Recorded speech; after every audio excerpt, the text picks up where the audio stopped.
तो दोस्तों आज की क्लास में हम उत्तराखंड के इतिहास की विशिष्ट शब्दावली को देखने वाले हैं। आपने जब उत्तराखंड का इतिहास पढ़ा होगा तो वहाँ पर आपने कई ऐसे शब्द पढ़े होंगे जिनके बारे में आपको मालूम नहीं है। तो उन सभी के अर्थों को हम आज देखेंगे कि उनका मतलब होता क्या है। तो यही है दोस्तों उत्तराखंड इतिहास की विशिष्ट शब्दावली। यस नेगी की बुक का जो आपका चैप्टर 12 है उसमें आपको उत्तराखंड इतिहास की विशिष्ट शब्दावली दी गई है, जो कि दोस्तों काफ़ी इम्पोर्टेंट है। ठीक है, इसी के साथ स्टार्ट करते हैं अपनी क्लास। और इसमें जो पहला शब्द दोस्तों हमारे पास वो है थात। तो थात कहा जाता है भूमि को। ठीक है, और जो भूमि का स्वामी होता है उसे कहते हैं थातवान। ठीक है, इसी के साथ आपको याद रखना है खैकर होता है जो थातवान है, यानी कि जो भूमि का स्वामी है उसका जो स्थायी कृषक होगा, स्थायी जो किसान होगा, जो परमानेंट वहाँ पे काम करेगा, वो होगा खैकर। ठीक है, तो आई होप आप इन तीनों को समझ गए होंगे। थात होता है दोस्तों जमीन, जो भूमि है, थातवान जो उसका स्वामी है, और खैकर होता है दोस्तों कि जो स्वामी है उसका परमानेंट जो किसान है उसे हम कहेंगे खैकर। ठीक है, अगला होता है सिरतान। तो कृषि योग्य भूमि का वार्षिक भोगी जो स्वामी को वार्षिक किराया देता है, इसे सीर्ति की संज्ञा दी गई है। ठीक है, यानी कि कृषि योग्य जो भूमि है उसमें वार्षिक भोगी के रूप में जो स्वामी को वार्षिक किराया देगा उसे कहा जाता है सिरतान। ठीक है, इन तीनों नामों को जरूर पढ़ा होगा, किमाण, सयाना और बूढ़ा। ठीक है, तो इनका काम क्या है? गाँव में राजस्व एकत्रित करना। इसे दक्षिण गढ़वाल में किमाड़, उत्तर गढ़वाल में सयाना और भोटिया में इन्हें जो है बूढ़ा या फिर थोकदार कहते हैं। ठीक है, इसी के साथ पांचवा है दोस्तों मुयाली या फिर औताली। ठीक है, तो ये मुयाली और औताली ऐसी जमीन होती है जिसका जो थातवान है, थातवान यानी कि भूमि का स्वामी, ठीक है, जिसका जो भूमि का स्वामी है उसका कोई पुत्र नहीं है। इसी कारण जो है बाद में वो जो जमीन है, जब तक मतलब थातवान रहेगा तब तक तो जमीन थातवान की है, लेकिन यदि थातवान चल बसता है तो ये जमीन जो है दोस्तों पुनः राजा के अधीन हो जाती है। ठीक है, फिर से एक बार देखते हैं। थात यानी कि भूमि, थातवान यानी कि भूमि का जो स्वामी है, खैकर जो थातवान का स्थायी कृषक है उसे कहेंगे खैकर। सिरतान कृषि योग्य भूमि जिसको वार्षिक भोगी के रूप में भूस्वामी जो है किराए पर देता है उसे कहते हैं सिरतान। और जो ये वार्षिक कर होता है दोस्तों इसे कहा जाता है सीर्ति। ठीक है, किमाड़, सयाना, बूढ़ा ये क्या है? राजस्व एकत्रित करने का काम करते हैं गाँव में। ठीक है, दक्षिण गढ़वाल में से क्या कहेंगे? किमाड़, सयाना कहेंगे उत्तर गढ़वाल में। इसी के साथ बूढ़ा और थोकदार कहते हैं भोटिया लोग। ठीक है, चलिए मुयाली और औताली क्या है? थातवान जिसका पुत्र नहीं है और बाद में जो है वो जमीन किसके अधीन हो जाती है? राजा के अधीन। चलिए आगे देखते हैं। गूंठ या फिर विष्णुप्रीति जो भूमि मंदिरों के रखरखाव के लिए राजस्व के लिए प्रयोग होती है। सिंपल तौर पे कहूँ तो जो भूमि मंदिरों को दे होती है। सदावर्त वह अनुदान जो धर्मार्थ कार्यों के लिए प्रयोग हो या फिर तीर्थयात्रियों की भोजन की व्यवस्था करने के लिए प्रयोग होती है उसे कहते हैं सदावर्त। ठीक है, नेक्स्ट हलिया। तो बड़े भूस्वामी खेतों में काम करने के लिए हलिया की नियुक्ति करता है।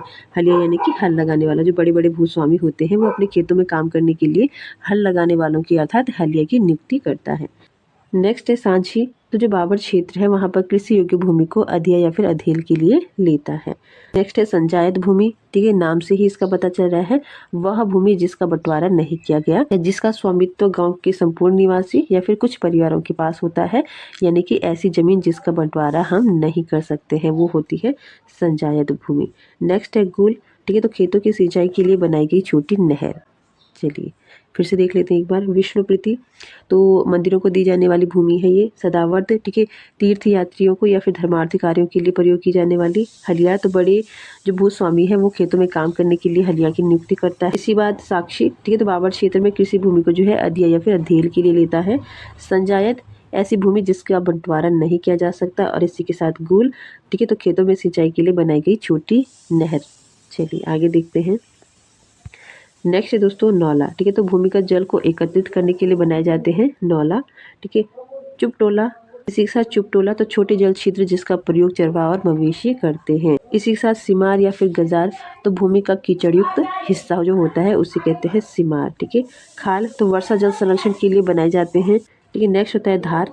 तो पेयजल का सामान्य स्रोत जो घाटियों और चोटियों दोनों जगहों पर अधिकतर पाए जाते हैं। यदि आप गांव के रहने वाले हैं तो आपने देखा होगा कि गांव में एक प्राकृतिक स्रोत होता है पानी का, जहां से जो है अक्सर लोग पानी लेके आते हैं। अब तो सबके अपने अपने घरों में होते हैं, लेकिन पहले के टाइम पर जो है गाँव के जो लोग होते थे वो स्पेशल जगह एक जहाँ पर धारा होती थी, जहाँ पर एक प्राकृतिक स्रोत होता था पानी का, वहाँ से ही अक्सर पानी लाया करते थे, तो उसे ही कहा जाता है दोस्तों धारा। ठीक है, तो ये क्या है? पेयजल का एक सामान्य स्रोत है और घाटी और चोटियों दोनों जगहों पर अधिकतर पाया जाता है।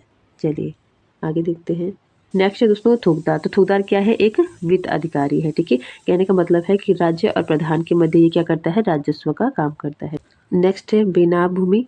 तो इसे कहते हैं दोस्तों वेस्टलैंड, यानी कि जिसमें गांव का स्वामित्व होता है, ये किसी एक का नहीं है पर्टिकुलर, ये सारे गांव का होता है, तो इसे कहते हैं बेनाम भूमि। ठीक है, केसर हिंद भूमि। तो बंजर भूमि जहाँ कभी खेती न की गई हो, जिसका स्वामित्व राज्य सरकार को प्राप्त होता है, उसे कहेंगे केसर ए हिंदी। ठीक है, गंगनाथ देवता। तो अल्मोड़ा में घर घर पूजा जाने वाला देवता है।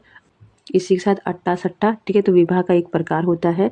अड़वाल। तो धारचूला में पशुओं की रक्षा करने वाली एक जनजाति है अड़वाल। ठीक है, नेक्स्ट है कुंठा प्रथा। तो भोटाती व्यापारों में गम्य पतित्व को कहा जाता है कुंठाखार प्रथा। ठीक है, दूसरा है कोटाल।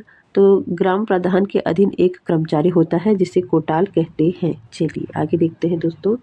नेक्स्ट दोस्तों खसरा या फिर खेतानी। तो जमीन संबंधित लेखा जोखा को कहते हैं खसरा या फिर खेतानी। ठीक है, तो आपने देखा होगा गांव में अक्सर कहते हैं ना खाता खतौनी, तो ये वो खाता खतौनी जिसमें जो है जमीन संबंधित लेखा जोखा होता है। ठीक है, नेक्स्ट है खिल।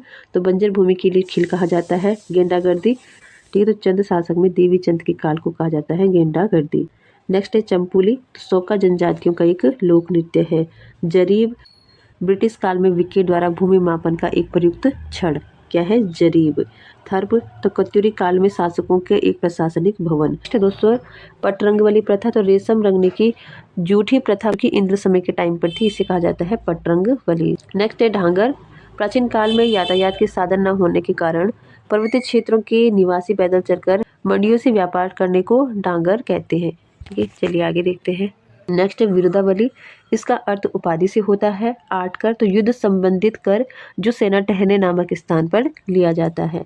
अठवाड़। तो बलि पूजा का एक रूप है। दंडक। ठीक है, तो प्रशासन के प्रति जनता का विरोध करने का एक तरीका है। और चट्टी कहते हैं दोस्तों उत्तराखंड में प्राचीन समय में यात्रा पथ पर बने विश्रामलयों को चट्टी कहा जाता है। जैसे कि यमुनोत्री में अगर आप देखेंगे तो एक है हनुमान चट्टी। तो चट्टी का मतलब यात्रा पथ पर बनाए गए विश्रामलय। ठीक है, चलिए तो ये थी दोस्तों आज की क्लास। आई होप आपको क्लास अच्छी लगी हो। चैनल पर नए दोस्तों तो चैनल को सब्सक्राइब कर दे ताकि आपको ऐसी अच्छी अच्छी वीडियो मिलती रहे।